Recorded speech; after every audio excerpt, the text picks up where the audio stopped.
Gas బండ మీద 50 రూపాయలు పెంచింది. పెట్రోల్ డీజిల్ మీద 2 రూపాయలు చొప్పున పెంచడం జరిగింది.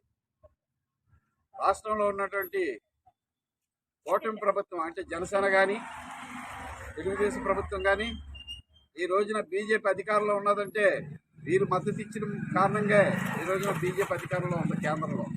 మరి ధరలు విపరీతంగా పెంచుతుంటే కేంద్ర ప్రభుత్వం కూటమిలో ఉన్నటువంటి బీజేపీ జనసేన కానీ తెలుగుదేశం ప్రభుత్వం కానీ కళ్ళప్పగించుకుని చూస్తుంది తప్ప దీన్ని ఏమాత్రం కూడా ప్రశ్నించట్లేదు. ఇప్పటికే ఒకవైపు ఏమో పెరుగుతున్న నిత్యావసర వస్తు ధరలు, రెండో వైపు ఏమో కరెంటు ఛార్జీలు విపరీతంగా పెరుగుతున్నాయి. అలాగే పేదలు పనిచేసుకోవడానికి ఉపాధి లేదు. ఇటువంటి పరిస్థితుల్లో ప్రజలు అనేక ఇబ్బందులు పడతా ఉంటే మరలా ఈ రోజున గ్యాస్ ధరలు పెంచి కేంద్ర ప్రభుత్వం గ్యాస్ ధరలు పెంచి ప్రజల మీద భారాలు వేయటం అనేది జరిగింది. ఎన్నికల ముందు హామీ ఇచ్చారు, మేము అధికారంలో వస్తే గ్యాస్ ధరలు కానీ, పెట్రోల్ డీజిల్ ధరలు కానీ, నిత్యావసర వస్తువుల ధరలు కానీ, కరెంటు ఛార్జీలు కానీ పెంచమని చెప్పేసి ఆ రోజున హామీ ఇచ్చారు. కానీ అధికారంలో రాగానే మరలా ఈ భారాలు విపరీతంగా మన మీద వేస్తూ ఉన్నారు.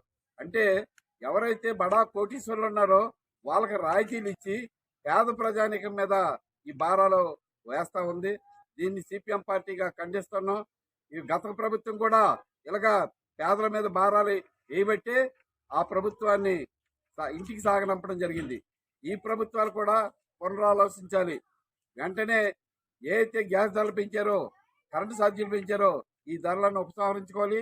లేకుంటే మాత్రం గత ప్రభుత్వానికి పట్టిన గతే ఈ ప్రభుత్వానికి కూడా పడుతుందని చెప్పి సిపిఎం పార్టీగా హెచ్చరిస్తా ఉన్నాం.